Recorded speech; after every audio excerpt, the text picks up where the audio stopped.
Okay. All right. Hello, everyone. Hopefully this is working. I'll be watching my comments. Somebody can, if you're hearing me clearly, uh, somebody quick post a comment so that I know that the earbuds are working correctly.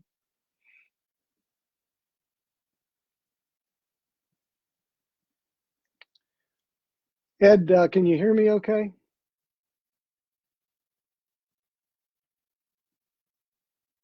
Okay, good, good. We had problems with this yesterday. We were doing a dry run, so I wanted to make sure we didn't have them.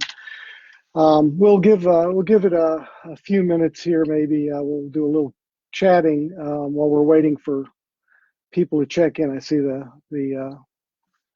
numbers climbing here.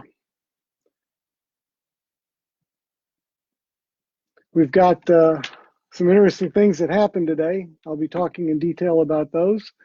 I think everybody's going to be very interested in what happened in the Senate. And we'll also obviously be talking about Lobby Day, which is our one time a year. That's our prom, if you will, the time when we get out and make sure the world, everybody in the General Assembly hears our message loud and clear on protecting our basic civil right to self-defense. It's a natural right, by the way. Self-defense is a right that every creature on earth has. And it's only humans that are stupid enough to take away their own ability to defend themselves. It's no other creature is that dumb. So sometimes we're at the top of the chain there, and sometimes we're at the bottom. It just depends. Okay, I'll give it a few more minutes. We'll give another minute or two, let everybody check in. Some people might have to be rushing away from dinner.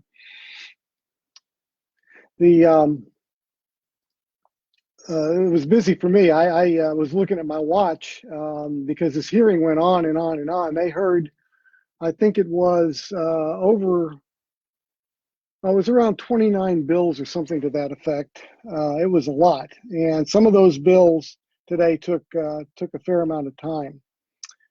Let me back up here. Yep, a lot of tweets today. What I do for those of you that are not on Twitter, I do tweet live votes. That way, if you're on there and you really want to follow something, I'll let you know the minute that we have an answer, whether a bill passed or failed, and what's going on with it. It's great to have you guys there, and that always adds to it. But unfortunately, a lot of our members have jobs, and they just can't show up at 2 o'clock in the afternoon on fairly short notice to do this. Although somehow the other side, I don't think they work very much. They had like 30 people there today to be there for this hearing, and we had like 5. So, but again, like I say, it's tough. People work. You got jobs to do. You got to feed your families. But that's why Lobby Day is all that much more important, so that they never lose track of the fact that we are the vast majority of the voice out there on this issue. Okay, well, it's 8:02 or 8:03. I'll give it another minute or so, and then we'll dig in. Tomorrow we'll be talking in more detail about that. But tomorrow, if those of you that can get free at 4 o'clock, I'll tell you what. Like tonight, this hearing went on until I think I got out of there close to 7, and it was supposed to start at 2 or whatever, but it really got going a little bit later. Tomorrow is going to be like that too. If you can't get there at 4, showing up at 5 isn't the end of the world. There'll probably be plenty of stuff going on. It may go several hours into the evening. I wouldn't be surprised if we don't get out of there till 7 or 8. And of course, if you can't stay the whole time, well, that's life. But if you can, it would be good to have some numbers there. Okay, so let's talk about Lobby Day, and we'll come back and we're going to recap what happened today, and how one of the gun controllers got kicked out of the room. I haven't seen that before, but one of them got kicked out today. So that was the first, and she deserved it, and they took her out. The Capitol Police came in. So, you can't be disrupting meetings. All right, so Lobby Day. I expect that a lot of you have been to Lobby Day, so you kind of know what's going on, but I also expect a lot of you have not. And it's something to actually, I enjoy it. It's actually a lot of fun. If you've never done lobbying, it doesn't matter. You're with the team. It's very simple. And you'll be handing out a document that we will print out that will go to every legislator, everyone you see, Republican, Democrat, pro-gun, anti-gun, they're all going to be getting these, that summarizes the bills and what's right and what's wrong with them.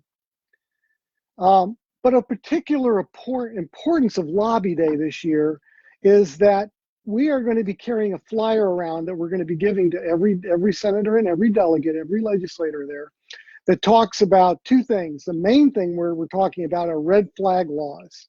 These continue to be an extremely dangerous thing for our liberty.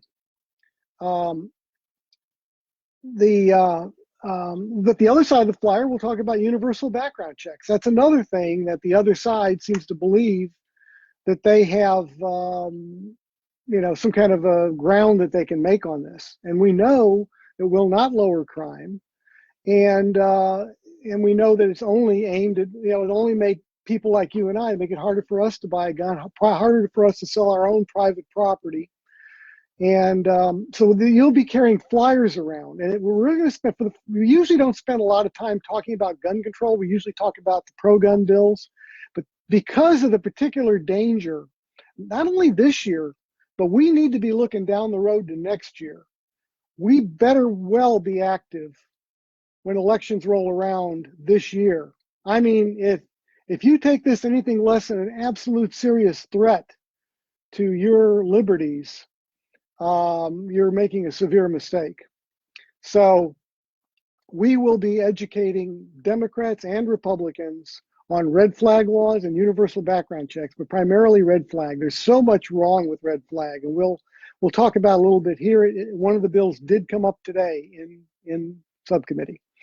And somebody, Tim Hensley mentioned that, as far as Lobby Day goes, dress warm. Yes, unfortunately, the day before wasn't going to be too bad temperature-wise, but we're going to get hit with cold weather. But it's what I can see so far. There won't be any precipitation or anything. It's just going to be cold. So, you got thermal underwear, put it on. We're only going to be outside for an hour, starting at 11 o'clock. And then you'll be outside briefly as you muster into teams to go into the General Assembly to lobby. And I do want you to dress. I want you to be comfortable, and bring the kids, bring the spouse. Anybody that wants to tag along with you, bring them along.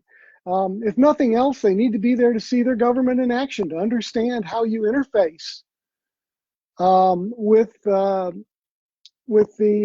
legislators, and how the whole thing works. You need to be a part of that. And those of you that are coming, you're playing an important role. But it's so important we come. There are almost 500,000 permit holders, but I guarantee there won't be 500,000 gun owners there. Oh my God, if there were, there would be nothing we couldn't accomplish, nothing. But it doesn't work that way. A lot of gun owners like to sit on their hands, they sleep, they make excuses, oh, it won't matter, blah, blah, blah. And that's when things start to collapse. Don't think they can't. Don't think things can't go the other way. It's impossible. Yes, they can.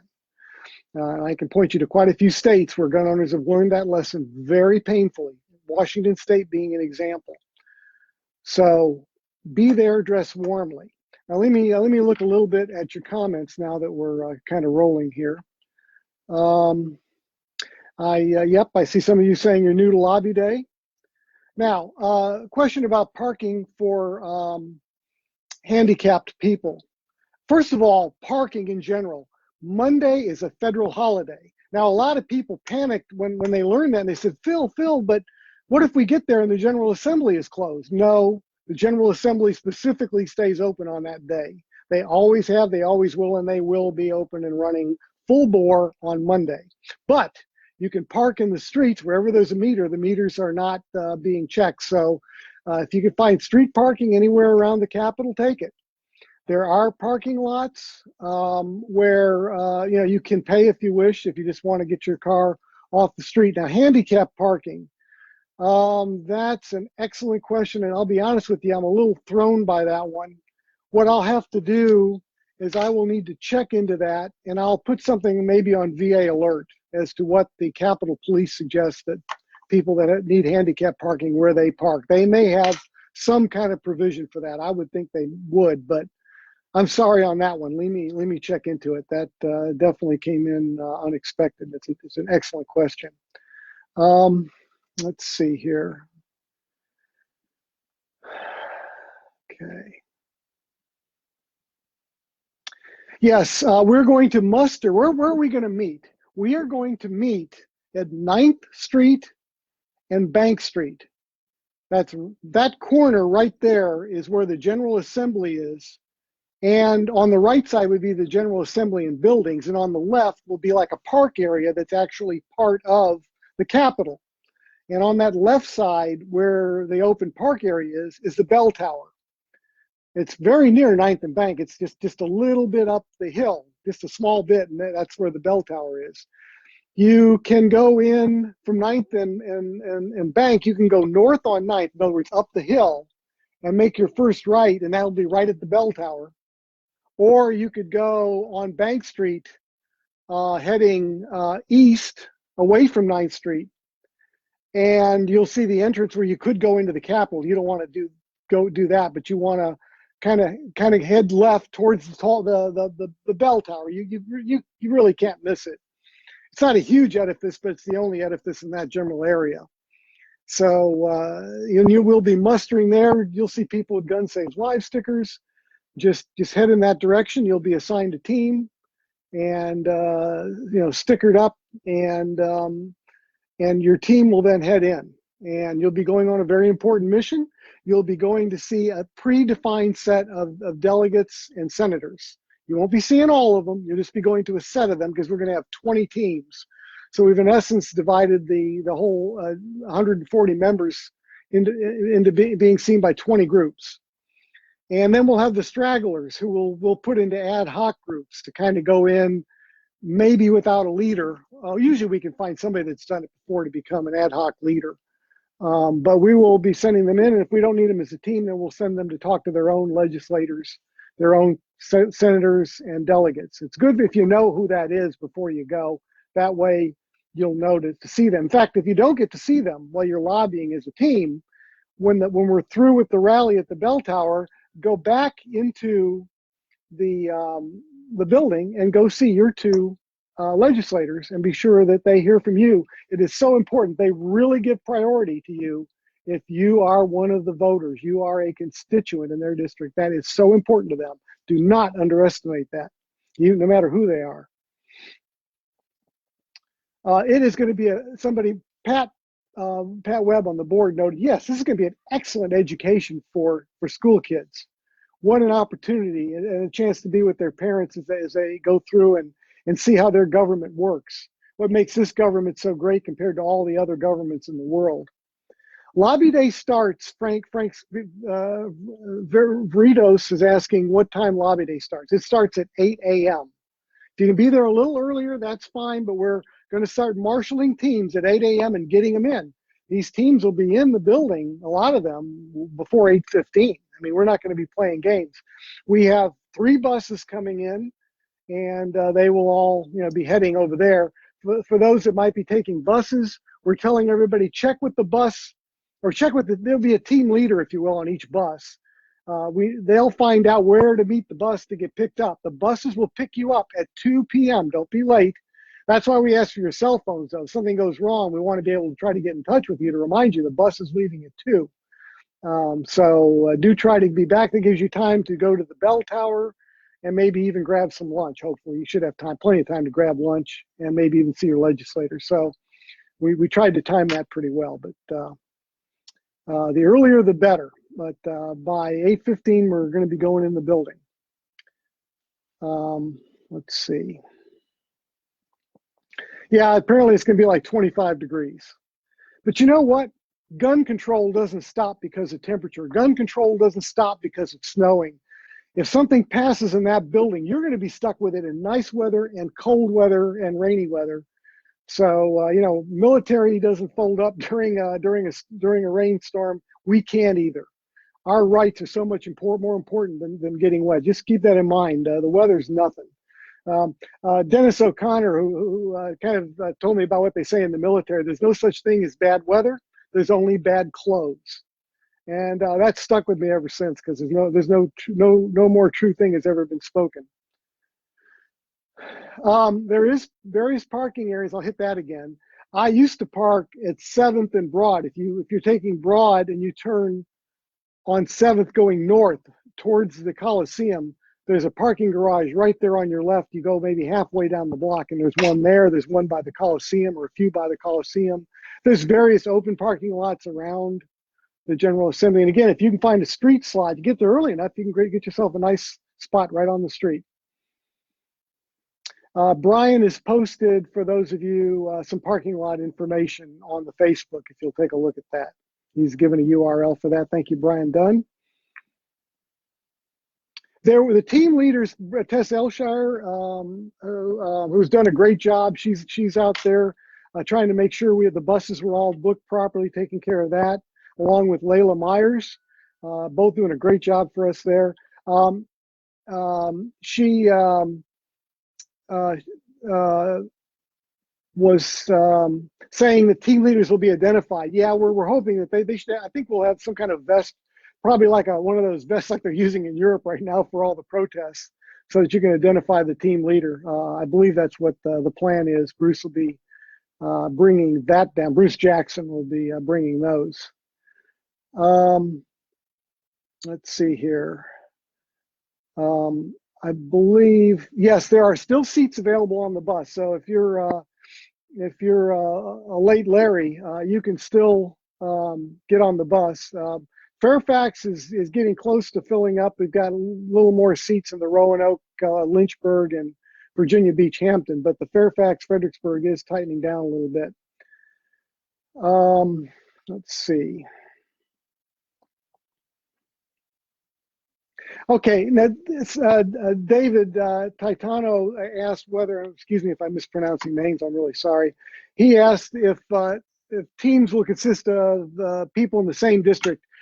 That would be wonderful, but that would mean each team could only go to two legislators. We'd have to have 60 teams instead of 20 to do that. Number two, the logistics of getting everybody on a team that happens to be going to their legislator. Well, I guess even if everybody on the team represented one legislator, we could still get away with less teams. That's true. Come to think of it, I think that's where he was heading with that. But it's a logistic nightmare to get teams together in time that have a representation of everybody on them that's going to the particular group of legislators they're going to see. That's just it's just impractical. If we can do it, we'll certainly try. We can call out maybe some of the teams, some of the legislators that are being seen, and then people could maybe step forward. I don't know. I leave that to the team leaders. I don't want to micromanage that one. I'm not big at micromanaging. I think you get good people in place and let them make the decisions, give us a little bit of guidance. So yeah, David, I misunderstood. Yeah, of course. Yeah, we cannot guarantee. He was again asking, is everybody in the team going to be seeing somebody in their district? Not guaranteed. I hope that'll be the case a lot. It really helps, but we can't guarantee it. The main thing is getting teams in, get those documents handed out from VCDL to every legislator, and talk to every legislator about things like universal background checks and especially red flag laws. Now, this video that we're making, Ed has pointed out that this will be available on the Facebook page after this is over. So if there's something I said, you want to go back and reference it, if you want to go back and look at these comments and things people are posting, it will be up there for you to look at. And for people who had to go to bed early or just couldn't get to the computer right now.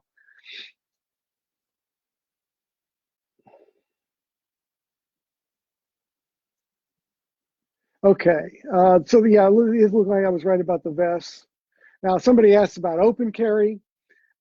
Yes, the only requirement is that you have a concealed handgun permit to get in the building with your handgun. That's the only requirement. There's no rule about open or concealed carry. And let me tell you something. I've got the picture here too. It was great. Um, we we had a Senator Chase, who represents an area down where I am. I'm just barely outside of Senator Chase's district. And she has felt very threatened and has been threatened by people on dealing with immigration. And so when she went to committee today, she was open carrying, and she's going to open carry the whole session. Hats off to Amanda Chase. Yeah, she was carrying concealed before, but she wants to make sure it's clear that she is not going to become a victim of somebody. And I've seen some very rude things going on by people on that side yesterday, busy doing things that were, in a very threatening manner. They were certainly going after Senator Black for his bills, supporting legal immigration. Now, and of course, that's not our thing. I'm just pointing out that some of these other sides can be troublesome. Well, let me tell you, today at the committee hearing that I was in, we went over those 29 gun bills. 29 gun bills came up today. One of the other side, one of the anti-gunner ladies, I guess I'll call her a lady, that probably isn't applicable, woman, female, decided she would interrupt when I got up to speak on the very first bill. She decided she was going to do some interrupting of what I was saying, and she started playing some kind of a video. And I'll tell you what, the chairman, brought his gavel down right away, and it was Senator Obenchain. For those of you that know Senator Mark Obenchain, he's a good guy. He brought the gavel down right away. He told me to stop. I had just started. I was like 15, 20 words into what I was going to say. He said, Phil, just stop for a minute. And he said, while the lady was doing this, he said, bring in the Capitol Police. And then Capitol Police show up, and he turns to the lady, says, you are invited to leave. And out she went. And that was the end of that. There was no more disruptions. There was no more nothing for the next 3 or 4 hours. He ran that the way it's supposed to be. This is a public meeting. You're not to be coming in there being disruptive. And I expect they're going to try and disrupt tomorrow night's meeting as well. And I expect it's going to go the same way for them. So we don't do that to them, and they don't do that to us. So I think some of their side was a little embarrassed, but there you go. Let's see. What to dress. I recommend, I'm not going to dictate to you. You're adults, and you're gun owners, so herding you is like herding cats, not sheep. But I will say, I would request that if you can, that you wear business casual, maybe like I'm dressed. It doesn't have to be, something real fancy, something like that, only because we're going to be representing gun owners. They're going to be dressed similar to how I'm dressed. Everybody's going to be dressed professionally. And it just sends a serious message.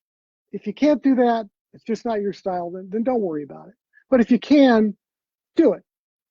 Ladies, same thing, So just that's it. And again, the things that the other side has to warn their members about is to be polite. I don't have to warn you guys about that. We've always done a spectacular job. You guys always make me proud, always cool-headed. I can't tell you, and I try, and I just can't ever really say how proud I am to be so lucky to be the president of an organization that has people like you in it. It's just wonderful. You cannot meet nicer people. So I look forward to you guys being down there helping to defend these rights. And they know about you. A lot of these guys were the General Assembly.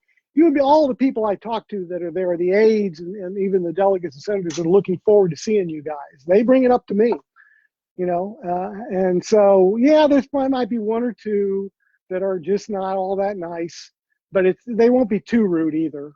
They may just say, oh, I don't allow guns in here or something. But with the exception of that, 99% of them are going to be fine, and some will welcome you with open arms. Most of them will, virtually all of them should be nice to you, except maybe one or two. And even then, like I say, you don't ever see rudeness. you may see some odd behavior from a few of the Northern Virginia Democrats, but we'll see. Maybe they've learned to kind of get with the way things are supposed to be. Let me see here. Brian Dunn pointed out that there were one or two representatives last year, delegates, that asked people to leave their firearms with their secretary.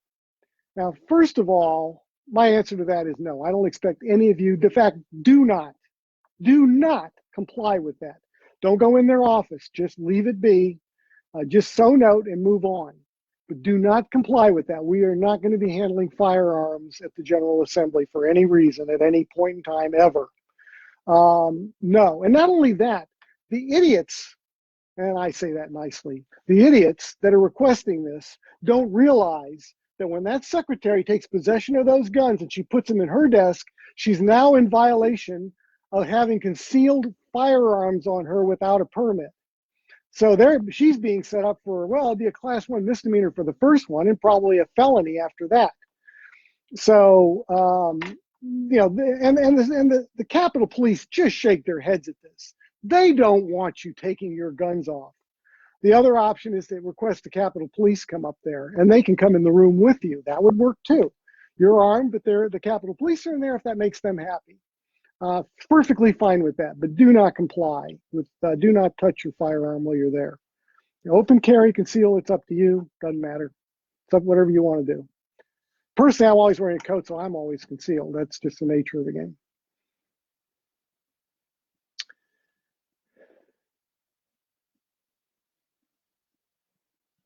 Yeah, and somebody pointed out that they don't own that office. Those offices are the property of the citizens of Virginia. That's true.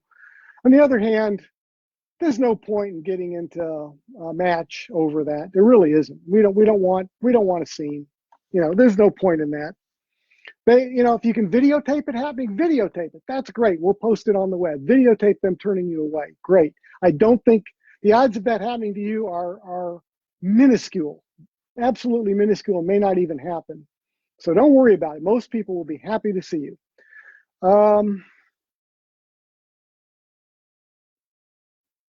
Excuse me, bear with me while I read these. Most of these are the seasoned guys that do this, guys and gals pointing at, yeah, don't disarm. And as Pat's repeating what I had, yes, a video, audio or video, preferably video if you can do it, is priceless. It's great to have in a situation like this. That's something we can use.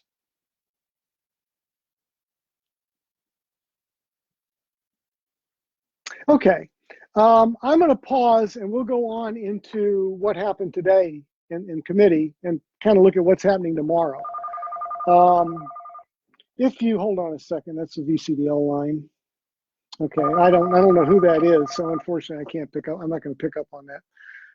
It's somebody in Virginia. So, all right. But if you do have another question pops in your mind about Lobby Day, then let's do that. In fact, let me hang into Lobby Day a little bit longer. Let's talk again about red flag laws. And some talking points. You'll have the flyer, talking points will be on there, but let's talk about it a little more. Let's hit it again. Let's talk about like what I told the committee today. One of the main things in this, and when I started out, I said, let's be honest. This bill is not going to save lives. Not even if the person is suicidal, it's not going to save their life. It's not going to save the lives of people they're threatening, if they're threatening anybody. And in Maryland, it cost somebody their life. It is all about confiscation. This is all about taking guns from people and not about saving lives. If it was about saving lives, why would they not take the person that's so dangerous into custody? They're leaving the person at home to commit suicide, or maybe they didn't get all of his guns, or who needs a gun? You can kill people without a gun. And they're acting like the only way you can commit suicide, the only way you can kill somebody is with a gun. And the answer to that, of course, is no. I'm sure Cain and Abel, would be a good prime example. All the battles throughout history before guns were invented, People were killed in massive numbers and there wasn't a gun anywhere to be found. No, it's stupid.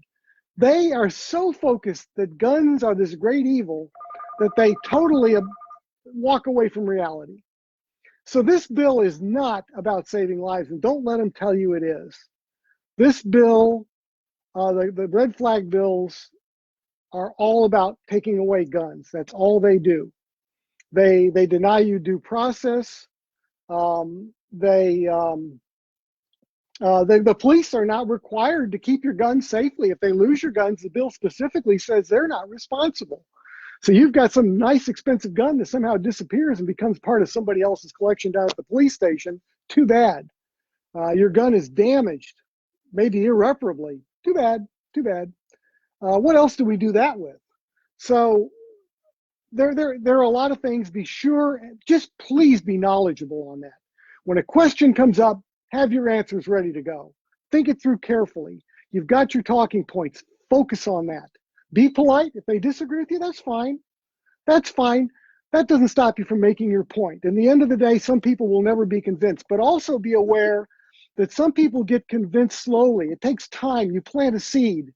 Your Johnny Appleseed. You put that seed down knowing that someday that seed could die, or you could come back 5 years later and there's an apple tree growing.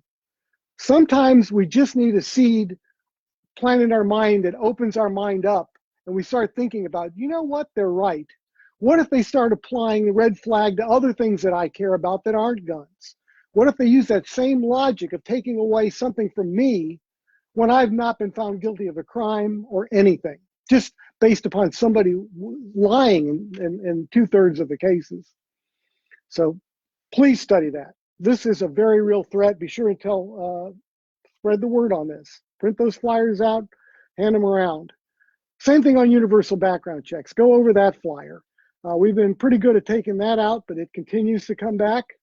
I quote Chicago and Illinois. Illinois has universal background checks. They polled 90 criminals that were in jail, in prison because of guns. And they said, where'd you get your guns? 3% went through those universal background checks. 97% didn't. They got them off the street from drug dealers or from other people. They stole them. They had straw purchasers go in and buy the guns. You can't stop a straw purchaser. I don't care how many background checks you put them through. By definition, they're going to make it. The criminal's going to get his gun. Can't stop it. These background checks are placebos. They're meant to make us feel good, but they really don't do what they're supposed to do. And so universal is nothing but another way to register guns because you can't enforce it unless those guns are registered. And I guarantee that slippery slope is absolutely coming if we let these go through.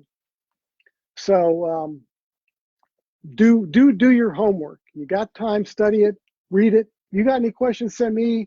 Put something up on Facebook. Ed Levine, who, by the way, I definitely want to give a special thanks to for helping getting this part up and running and all the hard work he does just doing the Facebook stuff. I could not do it, guys. I could not keep up and do all the stuff he has to do on Facebook. So go easy on him. It's not an easy job. All right.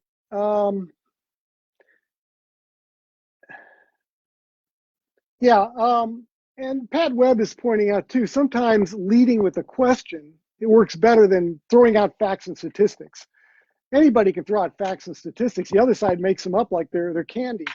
But sometimes you just ask a question. Well, so you're comfortable that your ex-wife could swear that you're dangerous and have them come and point guns at you and take your guns away? You're comfortable with that?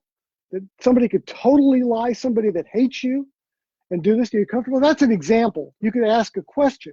Make them answer. Make them justify how a violation of the Fourth Amendment or the Sixth Amendment are okay, how that's okay now, how throwing the Constitution away is all right. So be thinking about that. I have a lot of fun thinking of those things and coming up with the arguments. When you do that, when the question comes up, you're ready because you've already worked through all kinds of things in your head. Bat it off against other gun owners. Sit down and have a little debate back and forth. One of you can even play devil's advocate. It works, and it's great. And I see you guys in action, a lot of you guys. I've seen the TV interviews where I was extremely proud. Man, you know your stuff. A lot of you guys do. And that's one of the goals of VCDL, to make sure you do know your stuff. They can't corner you, that you know the answers. You know this stuff inside and out. So, okay. Tess Aylshire says she just reposted the universal background check and the red flag flyer. They're both there for download if you want to print them out now and have it one in your hand for you to keep as a reminder, because the ones there are going to be handed out. So once you hand it out, you won't have it for the next person. If well, you won't have it for the last person. So yeah, print one out, take it with you, or just really memorize it. Take your camera and take a photograph of it, or nothing else, and you'll have it somewhere with you, so you can look at that. Let's see.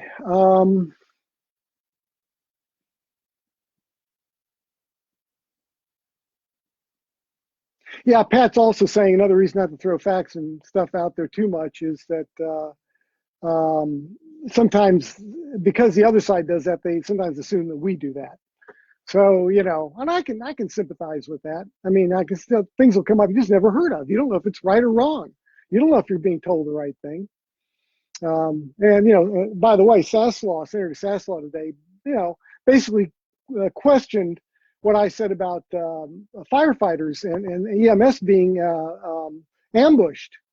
He didn't believe it's ever happened. And so I'll be forwarding him some stories on that.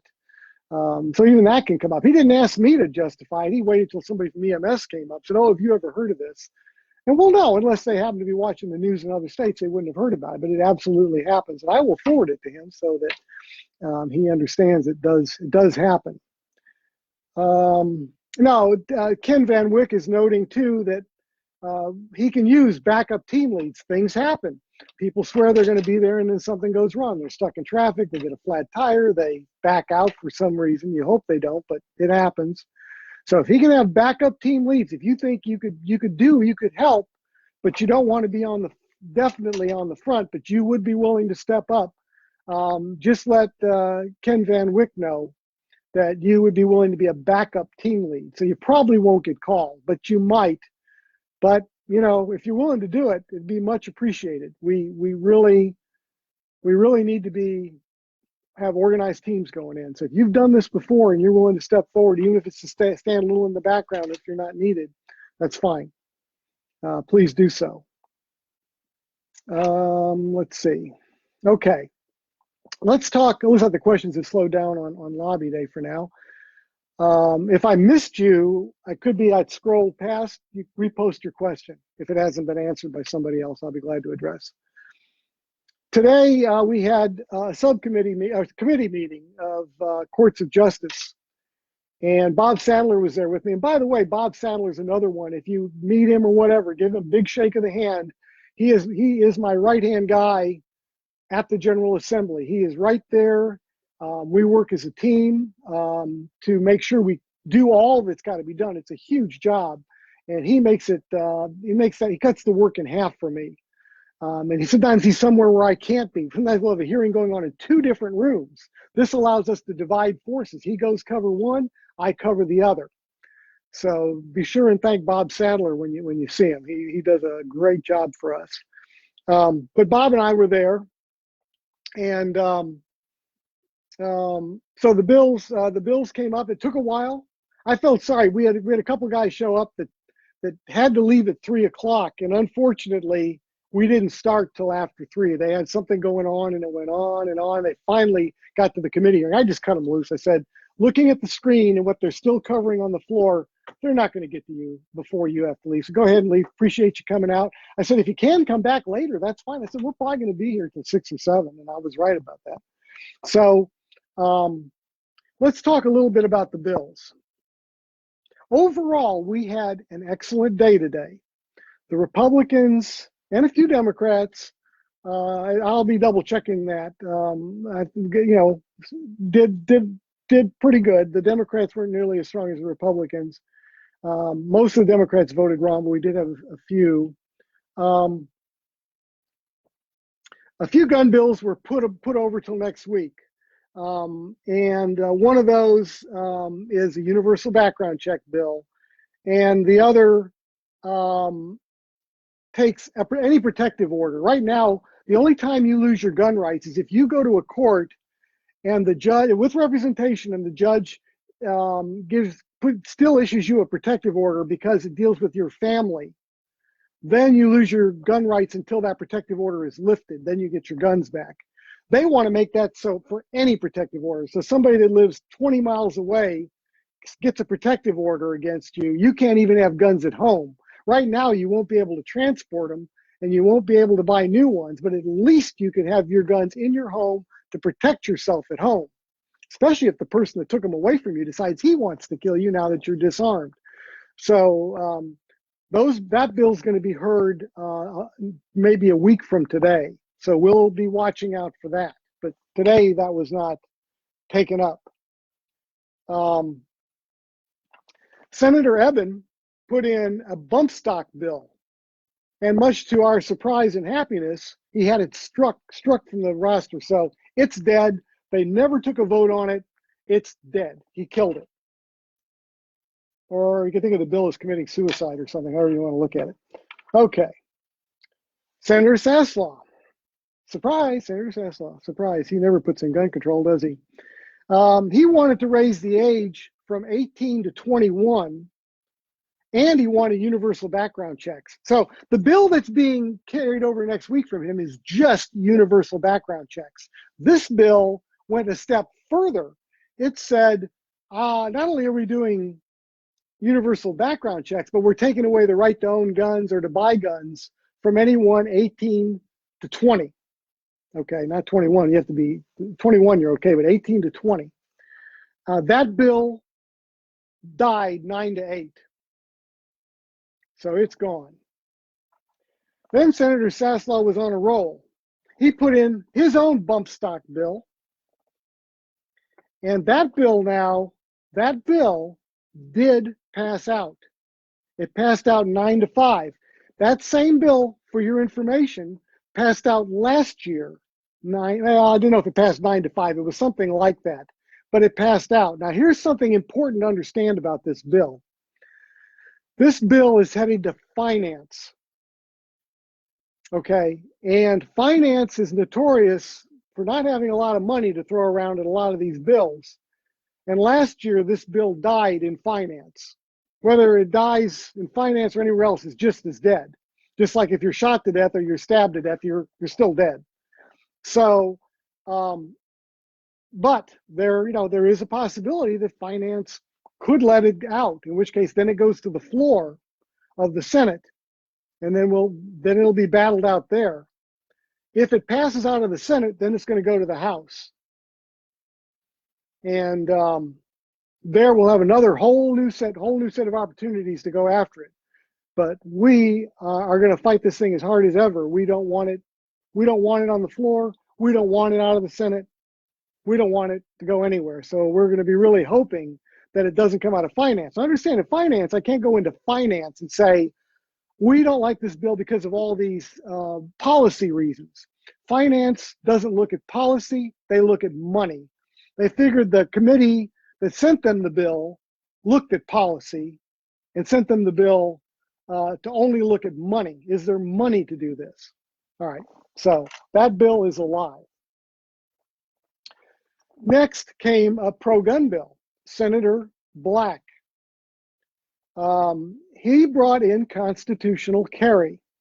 That again is what we're calling constitutional carry. Right now we have a qualified constitutional carry where it's only open carry, but you can do without needing a permit, no begging permission.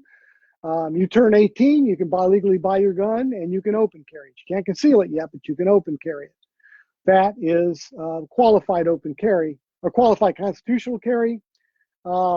This bill would give us both concealed and open constitutional carry. It doesn't give us open, it adds concealed. We've already got open. We don't need that anymore. And that bill passed 9-5. Now, let me caution, it's going to finance. I don't know why it's going to finance. I don't know where there's a fiscal impact of the state on this passing. It's going to finance. And last year it did that. And last year finance killed it because they didn't find funding for it. Well, I don't know where they were looking for funding because I don't think there's really any funding required for this. Welcome to the games at the General Assembly. So it's very possible that Sasselaw's bill and our bill will both go down to finance. It's not a guarantee. Finance committee may look at it and pass it out. Then it goes to the floor. I'm just saying, we're going to be cautious on being excited about that. But it did get out of committee. And let's see. I was trying to see. It passed out 9-5. So, we had, I believe that means we had a few Democrats with us. Okay. Next up came Senator Marsden. He wanted to allow you to be sued civilly for failing to reasonably secure your firearm if it's acquired by somebody else and used in a crime. So let's think about that a minute. So you live with your wife and you have no children, and nobody's going to be over your house that's going to touch that gun. So you lock your house and secure all the windows and everything when you leave to go to work. But your gun is sitting on a nightstand or in a nightstand because there's nobody in the house during the day or when you're around or when anybody's in the house that you would have a problem with having access to that gun. So some 17-year-old, or some, in this case, this bill, any year-old breaks into your house. They find your gun. They've broken into your house, find your gun, go commit a crime, and now you can be sued as if you were part of that crime. Now, you won't get a criminal charge, but somebody can destroy your life. They can take away everything you own for something you didn't do. You were violated. They broke into your house. This is the crazy stuff that the other side will put forward. Yet they don't, well, I'm not going to get into other things that don't deal with guns. I was going to give you a complete analogy of how backwards they are when it comes to other kinds of security for America. But anyhow, we'll let that slide. But that bill to do that was killed 11-4. 11-4. So a bunch of Democrats jumped on there and said, not only no, but hell no. All right. Next, Senator Barker, very important guy. Senator Barker brought up his red flag bill. They worked on that sucker. They tried to see if there was a way they could make it better on the fly. This is a very dangerous thing to do anyhow. It's fine with a little tiny bill that would have very few implications. This is a big bill with a lot of implications. You start making changes on the fly and you can get into big trouble all the way around. But they tried to see if they could make it better with a few little amendments here and there, like trying to give you due process up front. And there was something else, I don't remember what it was, but it kind of all dealt, they wouldn't be able to just come raid your house after they got one of these warrants and take all your guns. They would serve you with a paper telling you had to turn in all your guns. And then if they found out or had reason to believe you hadn't turned them all in, then they would get a search warrant and they would come tear your house apart looking for guns. So they tried to make this better. We opposed it all the way. My point again is what I told you earlier. I started out with that. I said, this is a gun confiscation bill. It will not make people safer. If you were trying to save a life, you would have taken the person that's so dangerous into custody somehow, but they haven't committed a crime. They've done nothing wrong. So in the end of the day, that bill died in the Senate. Now the House version is still alive. It hadn't been touched yet, so don't get too excited. But the Senate bill died, but listen to this, it died 7-7. If a bill doesn't get a majority, it's dead. So a tie kills the bill. But think about that for a minute. 7-7, we stopped that bill. That's a razor's edge. Now from there, it would have went to finance. And the governor was trying, it has representatives there that were saying, oh, well, we have money for this set aside or whatever, but in finance. So they were hoping to get it to the floor. But it died. It's dead. 7-7. Red flag is dead. In the Senate. The House will be another matter. We'll see. Okay. Along comes Senator McClellan. She had a bill that would punish you as a gun owner if your gun gets stolen or lost and you don't report it quickly enough. And if you don't report it quickly enough, you have a civil fine you pay, like $50 or whatever, but that's not the point. And it opens you up to a civil suit or maybe even a criminal suit. It doesn't charge you with either, but it kind of implies that you could be open to such a thing, all right? So we hammered on that, saying, no, you're being, the gun owner is being punished twice. How does the state know when I did or didn't know my gun was stolen?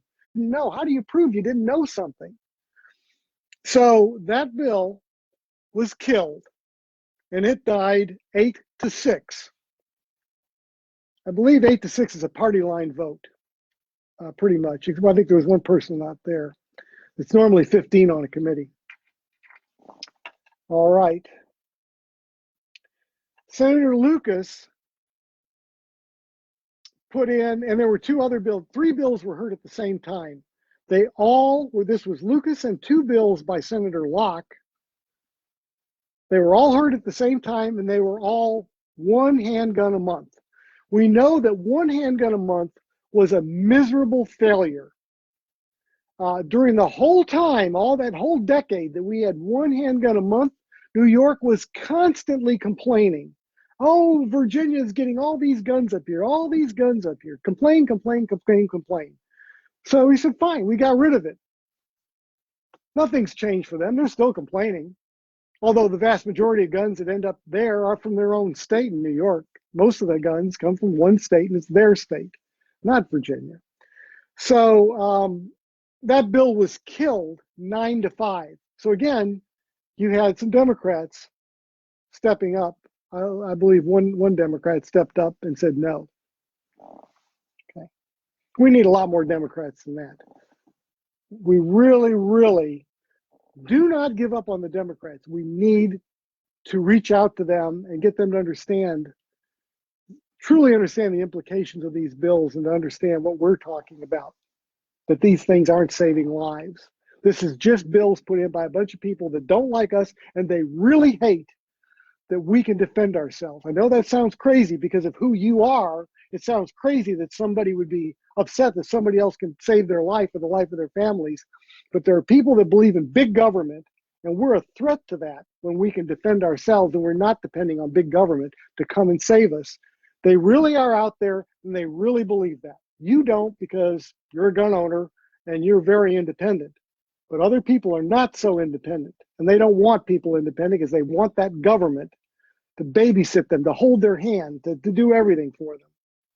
They're out there, and they're really the problem. It sounds crazy, but when you meet a few of them, you'll understand if you haven't really addressed it from that angle. Think about that angle next time you're talking to them. Why are they against self-defense? All right. Senator Locke put in universal background checks. Killed 8-6. Senator Howell, another Northern Virginia gun controller, always has been.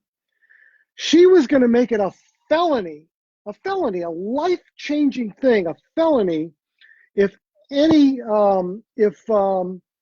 someone under 18, like a 17-year-old, gets access to your gun.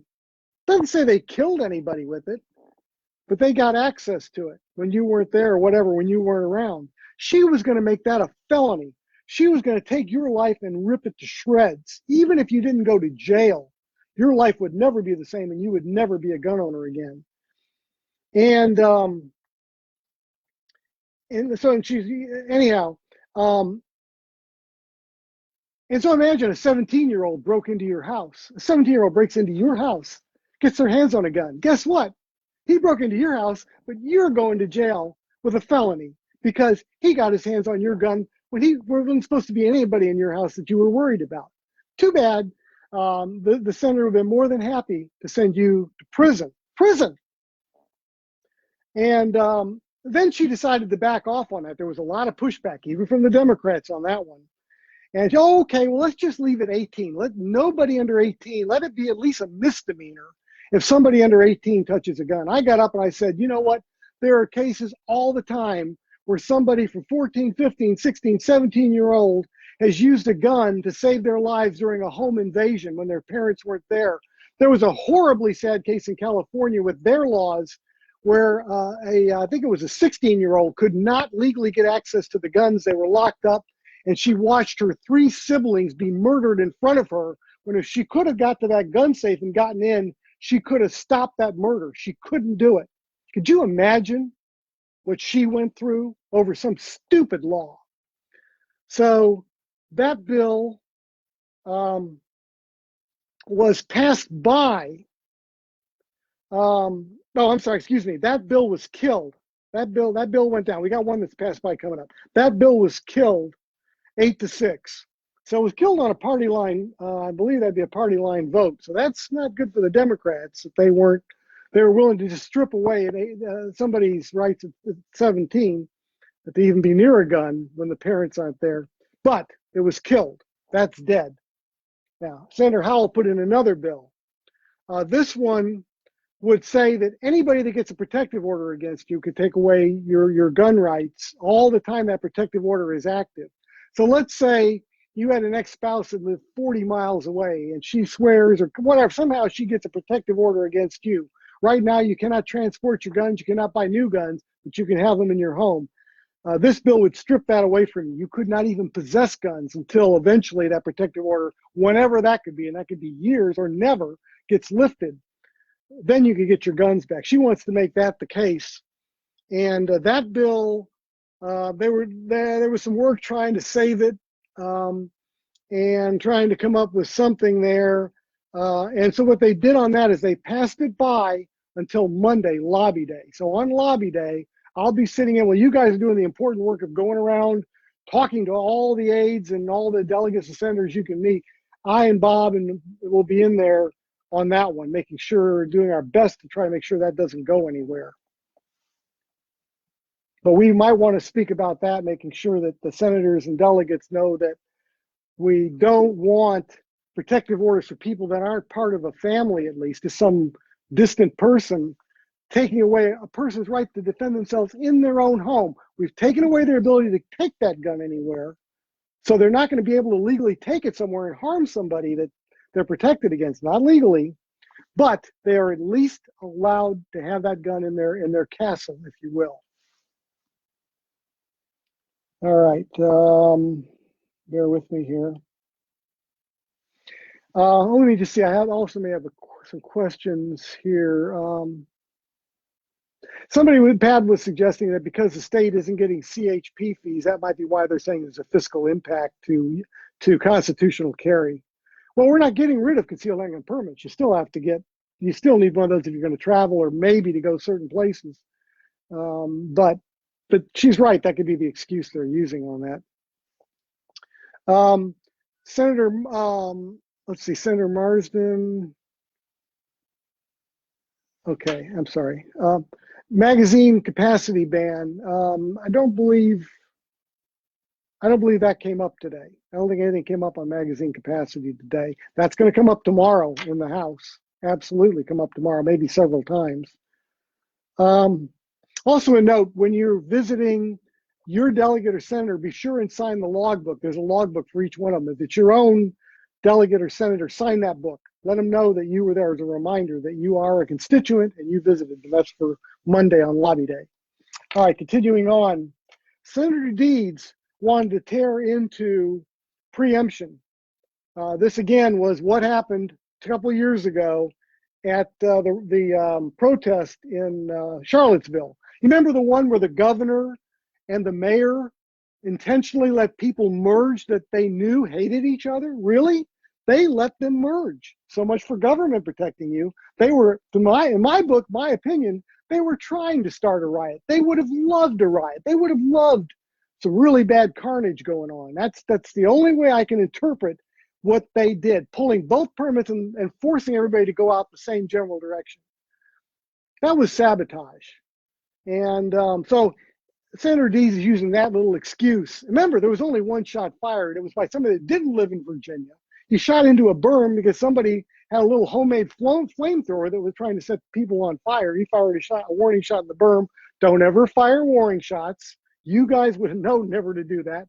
This guy from Maryland did, and they charged him. He's paying the price. The law worked. But so what Deeds wants to do is say any permitted event, localities can ban carry at permitted events. Heck, our rally is a permitted event. We had to get a permit to have lobby day outside. But other localities can do that. So this is ridiculous. That bill died 8-6. Party line vote.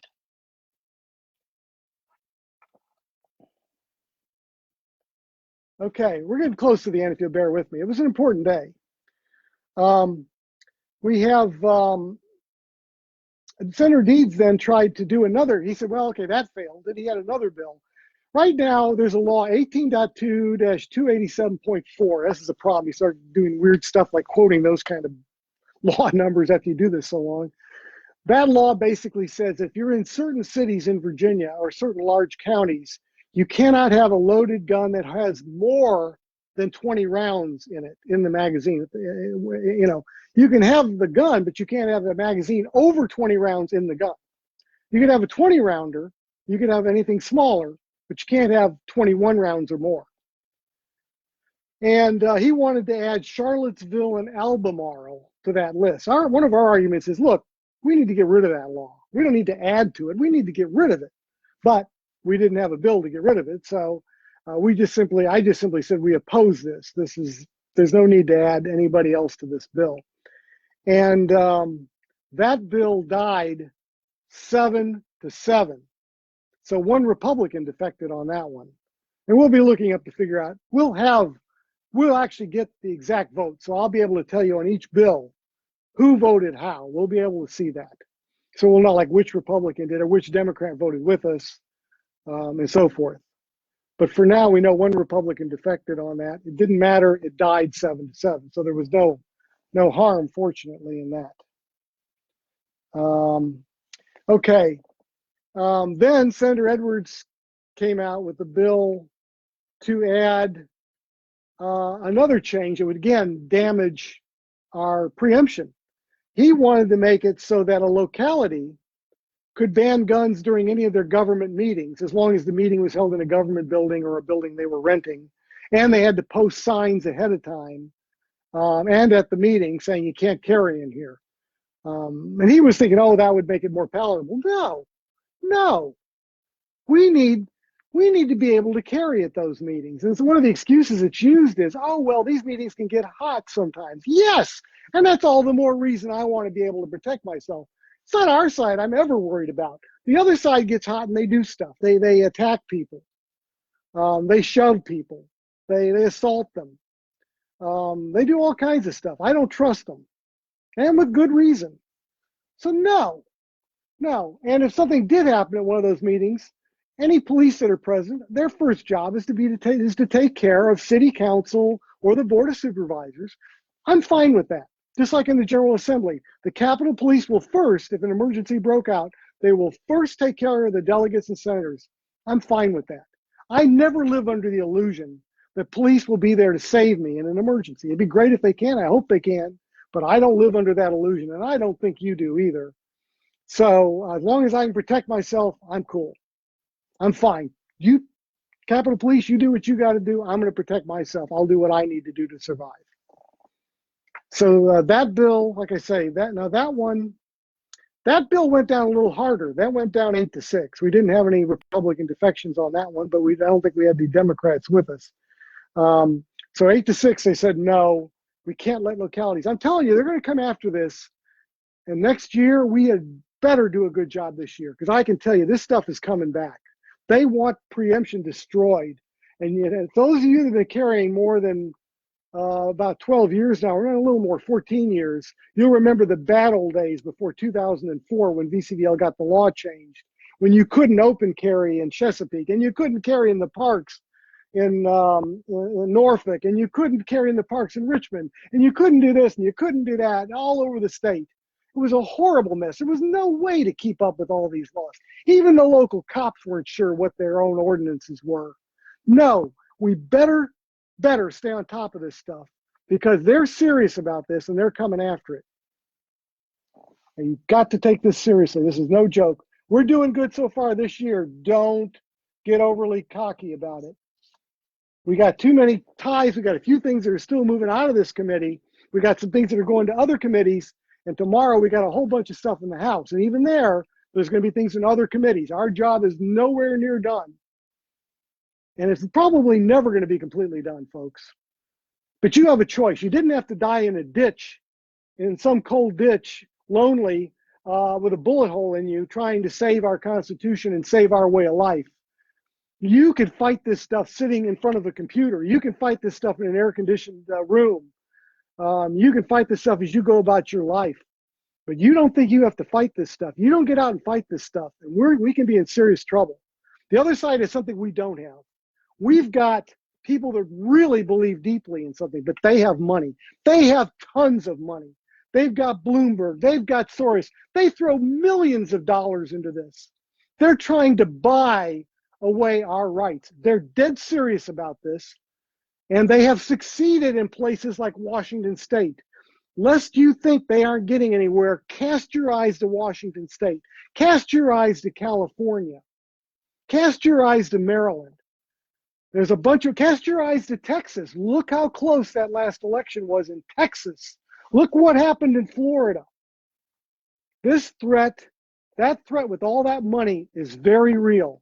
We don't have that kind of money. But what we do have is our version of a nuclear bomb, and it's you guys.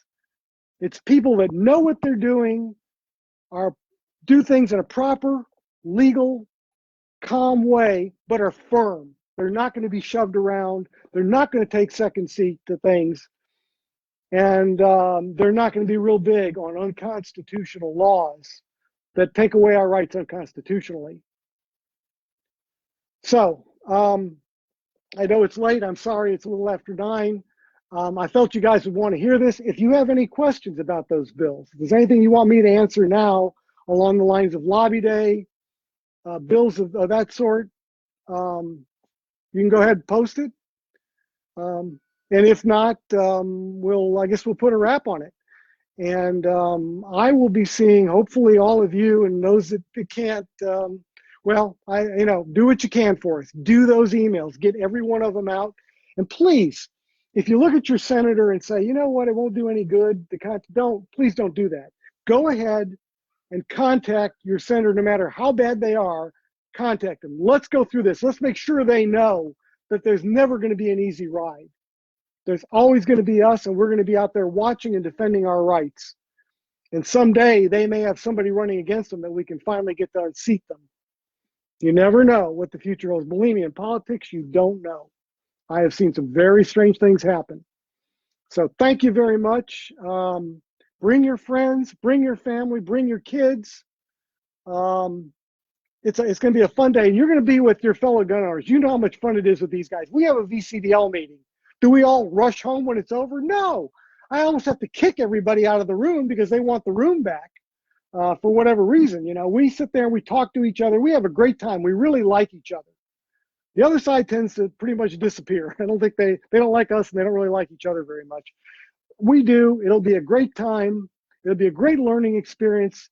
You will have some skin in the game. You will be out there, and you certainly will be able to look in a mirror and say, even if something goes wrong, you'll be able to look in the mirror and say, it definitely was not because of any lack of effort on my part.